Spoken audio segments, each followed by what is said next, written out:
للہ جمیعا۔ انتہائی قابل قدر معزز سامعین، اس معاشرے کے اندر ہر انسان اور مسلمان تین چیزوں سے بہت زیادہ محبت رکھتا ہے: مال، اولاد اور عزت۔ عزت ایک ایسی چیز ہے جسے باقی دونوں چیزوں پر فوقیت حاصل ہے۔ اسی معاشرے کے اندر رہتے ہوئے بسا اوقات انسان عزت حاصل کرنے کے لیے مال کی بھی قربانی دے دیتا ہے، اولاد کی بھی قربانی دے دیتا ہے کہ کسی نہ کسی طریقے میری عزت بچ جائے، دنیا کے سامنے مجھے ذلیل و رسوا نہ ہونا پڑے۔ اور ہر انسان کی یہ خواہش ہے کہ معاشرے کے اندر رہتے ہوئے اس کی بات کا احترام کیا جائے، عزت کی نگاہ سے اسے دیکھا جائے، اور جب کہیں کوئی مجلس لگے اس مجلس کے اندر اس کا اچھے انداز میں تذکرہ ہو، اچھے انداز میں اسے بلایا جائے، پکارا جائے۔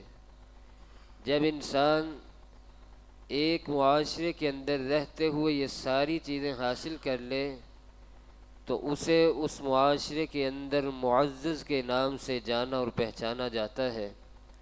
کامیاب ہے وہ انسان جو دنیا کے اندر رہتے ہوئے عزت حاصل کرنے کے لیے ایسے اعمال کو اپناتا ہے جن کے کرنے سے اسے آخرت کے اندر بھی فوائد و ثمرات حاصل ہوں۔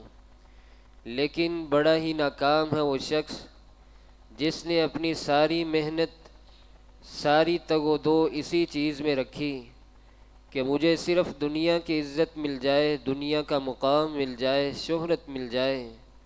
اللہ تعالیٰ اپنے ان متلاشیوں سے مخاطب ہو کر کہتے ہیں: من کان یرید العزت فللہ العزت جمیعا۔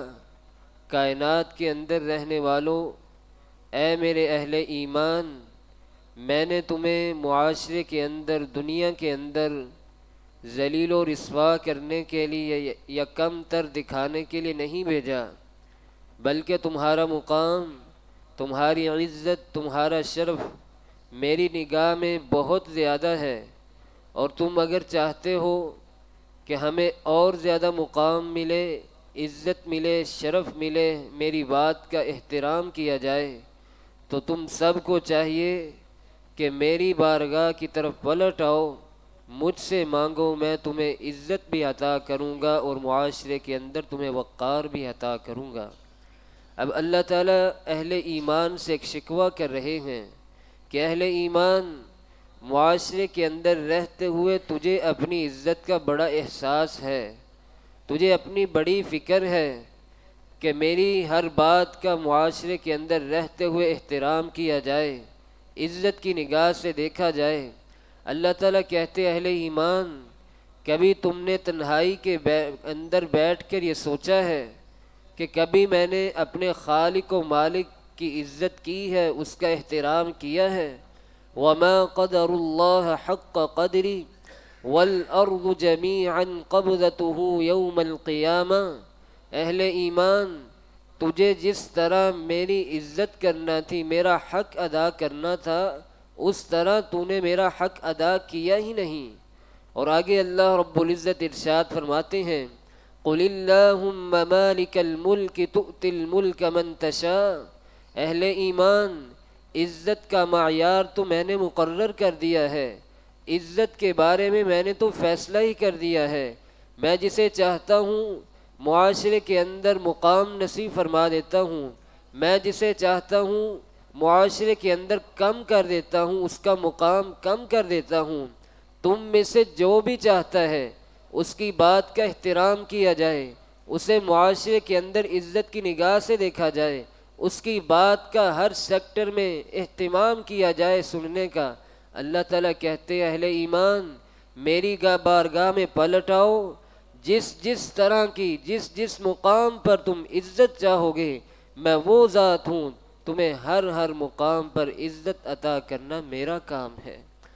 اب مسئلہ یہ ہے، میری اور آپ کی نگاہ میں عزت دار وہ ہے جو سب سے زیادہ پیسے کماتا ہے، سب سے زیادہ کاروبار کرتا ہے، یا کسی خاندان میں کوئی شخص باہر کے کسی ملک میں چلا جائے، میری نگاہ میں آپ کی نگاہ میں زیادہ معزز وہ ہوتا ہے، جبکہ شریعت نے عزت کا مقام، عزت کا معیار یہ مقرر نہیں کیا۔ اللہ تعالیٰ ارشاد فرما رہے ہیں کہ میرے وہ اہل ایمان جب وہ نئے نئے مسلمان ہوئے تھے، انہوں نے دیکھا کہ کفار کی بڑی عزت ہے، بڑا مقام ہے، بڑا چرچا ہے، ہر طرف ان کے گن گائے جاتے ہیں، اور ہم مسلمان، ہمارا نہ ہی کوئی نام لیتا ہے، نہ ہی کوئی بلانا ہمیں پسند کرتا ہے۔ کیوں نہ ان کفار کے ساتھ تعلقات مضبوط کیے جائیں، ان کے ساتھ اٹھنا بیٹھنا شروع کیا جائے۔ اللہ رب العزت نے فوراً قرآن کریم کے اندر چند آیات اتاری، الذین یتخذون الکافرین اولیاء من دون المؤمنین، اہل ایمان تمہیں کیا ہو گیا ہے، تم غیر مسلموں کے ساتھ عزت یاری اس لیے لگاتے ہو کہ ہمیں معاشرے کے اندر مقام مل جائے، عزت مل جائے، شہرت مل جائے۔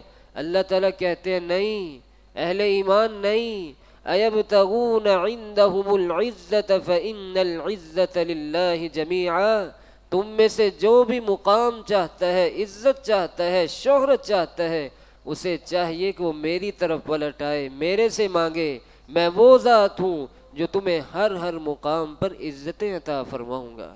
اور یاد رکھیے گا، کبھی بھی تکلفات کے اندر مت پڑیے گا اور نہ ہی کوشش کیجیے گا کہ میں پیسے کا استعمال کروں یا تعلقات کا استعمال کر کے عزت حاصل کروں۔ نہیں، جب بھی انسان شہرت کے لیے پیسے کا استعمال کرتا ہے یا تعلقات کو استعمال کر کے معاشرے میں عزت حاصل کرنا چاہتا ہے، تاریخ گواہ ہے وہ انسان جلد ہی معاشرے کے اندر ذلیل و رسوا ہو جاتا ہے۔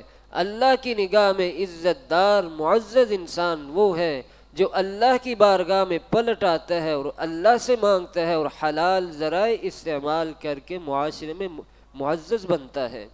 جناب عمر فاروق رضی اللہ تعالی عنہ کتنے عظیم انسان تھے، دریائی سفر کر رہے ہیں، جناب ابو عبیدہ ساتھ ہیں، فرماتے ہیں عمر آپ تو اتنے عظیم انسان ہیں، آپ کو یہ دریائی سفر کرنا پڑا، آپ نے اپنی حالت کیوں ایسی بنائی ہے؟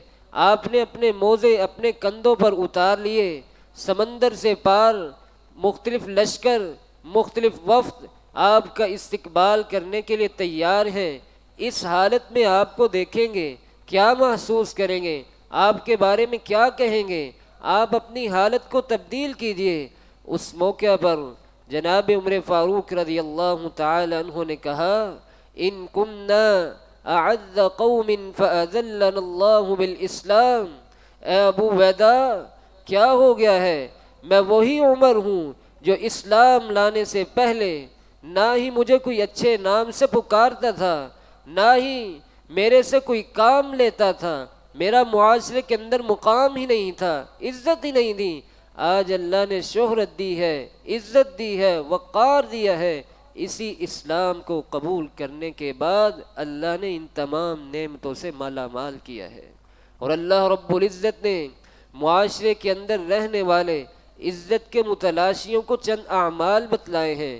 کیا میری امت، اگر آپ چاہتے ہو کہ معاشرے میں آپ کو ذلیل نہ کیا جائے، رسوا نہ کیا جائے، آپ کے مقام کو کم نہ کیا جائے، تو یہ چند اعمال ہیں، ان کو معاشرے کے اندر رہتے ہوئے اپنا لو۔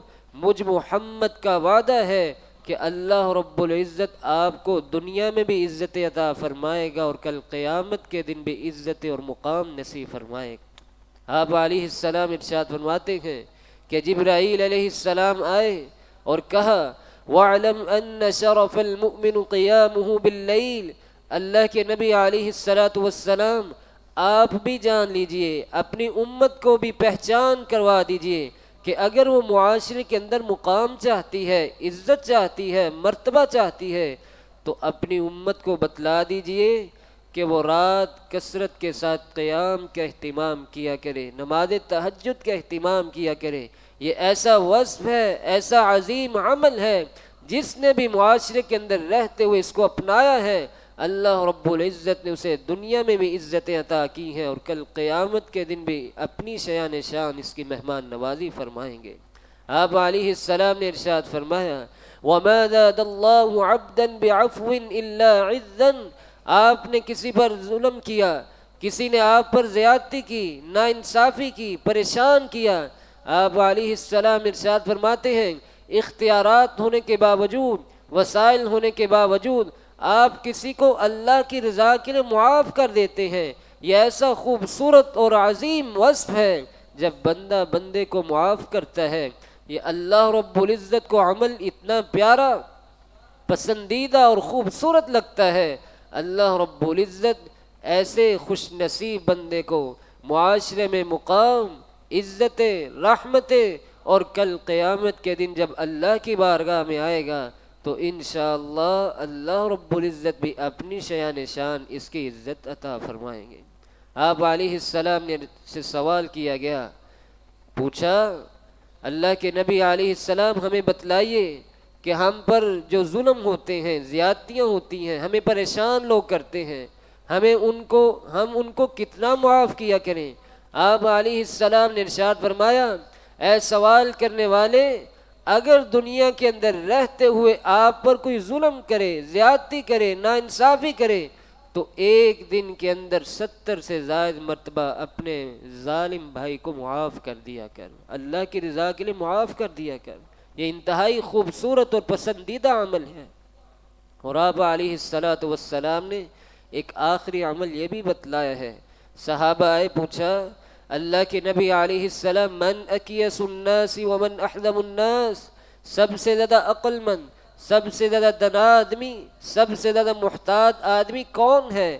آپ علیہ السلام نے ارشاد فرمایا، اکثرهم ذکرا للموت واکثرهم استعدادا للموت۔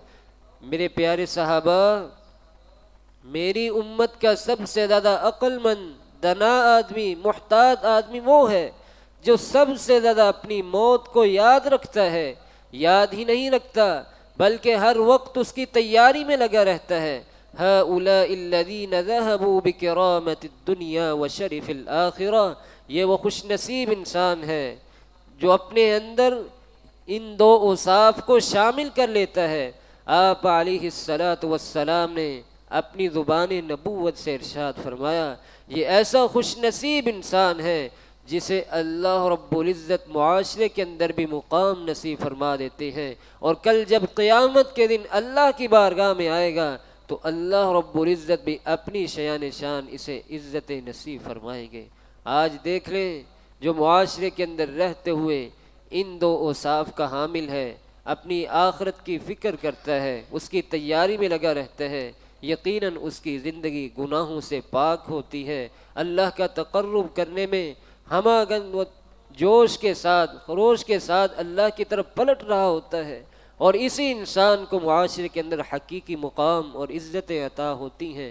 اللہ رب العزت سے دعا ہے کہ اللہ تعالی ہمیں بھی حقیقی ذرائع استعمال کر کے معاشرے میں معزز بننے کی توفیق نصیب فرمائے۔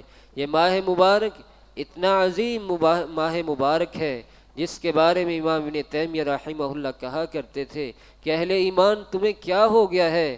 کفار مشرکین مکہ جب ان پر آزمائشیں آتی، تکالیف آتی، اللہ کی طرف رجوع کرتے، دعائیں کرتے، اور ان کی دعائیں قبول بھی ہوتی۔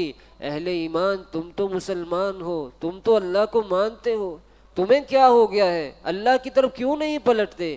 اللہ سے کیوں نہیں مانگتے؟